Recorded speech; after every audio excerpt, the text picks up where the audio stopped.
mas a educação mundial está doente, formando pessoas doentes para uma sociedade doente. Uma criança pergunta muito ou pouco antes de entrar na escola. E com o passar do tempo, da pré-escola à pós-graduação, inclusive no estricto senso. Eu sou professor do programa de mestrado e doutorado da USP. O que vocês acham? Ao longo da carreira acadêmica, da pré-escola à pós-graduação, os alunos perguntam muito ou pouco? Porque a escola é cruel. A educação mundial, e essa é uma das minhas denúncias, em mais de 70 países que eu sou publicado, que a educação mundial está doente, formando pessoas doentes para uma sociedade doente. É uma educação que valoriza paradigmas errados, opta pelo silêncio em sala de aula, sem saber que educar é criar o caos, é perguntar, questionar, em nome do silêncio do professor expositor que quer expressar suas ideias de matemática, física, química, línguas, ou nas universidades, as competências técnicas, você asfixia o mais complexo de todos os pensamentos. Qual é? Se tivesse uma plateia de pedagogos e psicólogos especialistas em educação, eu perguntaria, qual é o mais complexo de pensamentos? Dos pensamentos conscientes, qual é? Eles não saberiam responder, sabe por quê? Porque isso também não foi estudado. Nem se sabe que há mais de um tipo de pensamento. Vocês estão em treinamentos aqui, mas qual pensamento que é o mais importante para que vocês sejam treinados? Todos os palestrantes deveriam saber disso e deveriam ensinar para os seus treinandos, mas não se sabe porque a última fronteira da ciência não foi estudada. Qual que é a última fronteira da ciência? Qual que é? Estudar o quê?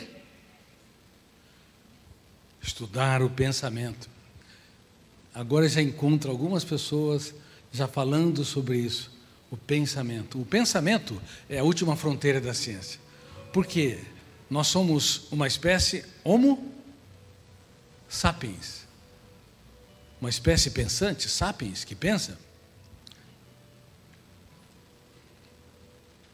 Mas nunca estudamos com maestria os pensamentos. Qual a natureza dos pensamentos? Como eles se constroem em milésimos de segundo? Por que você tem vazio existencial, angústia, ansiedade? Porque às vezes a vida não tem sentido. Como surgem essas experiências intelectuais e emocionais? Como a emoção se transforma? E qual que é o vínculo entre a emocionalidade e a intelectualidade? Com muita humildade, neste país que não valoriza os seus cientistas, em destaque a ciência básica, eu escrevi mais de 3.000 páginas antes de publicar um dos meus 70 livros. Muitos não sabem, não entendem por que eu escrevo tanto, ou escrevi muito, 3 livros por ano. É porque tinha muito conhecimento para explorar, tanto na ficção, nos livros de psicologia, sociologia e psicopedagogia aplicada, bem como psiquiatria, quanto nos livros de não ficção. E ainda há 2.000 páginas inéditas que eu ainda não consegui explorar. Por exemplo, o princípio da imprevisibilidade, que eu nunca escrevi. Você sabe o que você vai pensar daqui a 1 minuto? Não. Daqui a 1 dia? Não. Então você é improgramável. Mas os computadores e toda a inteligência artificial, inclusive o chat GPT, ou GPT e outras inteligências artificiais, depende da programação, mas você independe dela. Por isso que toda pessoa perfeccionista que quer se programar demais tem uma desvantagem competitiva enorme.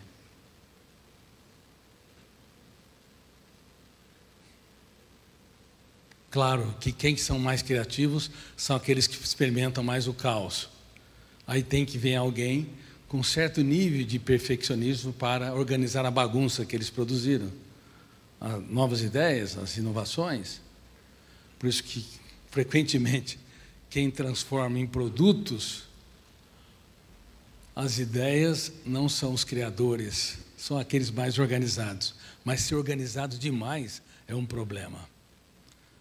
Executivos que são extremamente rígidos, que querem que os funcionários ou colaboradores sejam todos obedecendo metas, obedecendo processos, pais que são apontadores de falhas ou corretores de comportamentos, e também professores que são criticistas, eles matam pensadores, assassinam pensadores.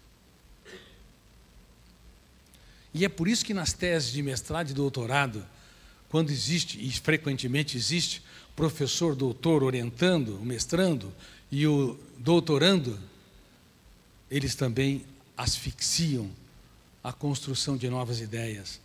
O sistema educacional cartesiano, racionalista, lógico, linear, é um problema grave que impediu a evolução da humanidade. Enfileirar um aluno atrás do outro é um câncer.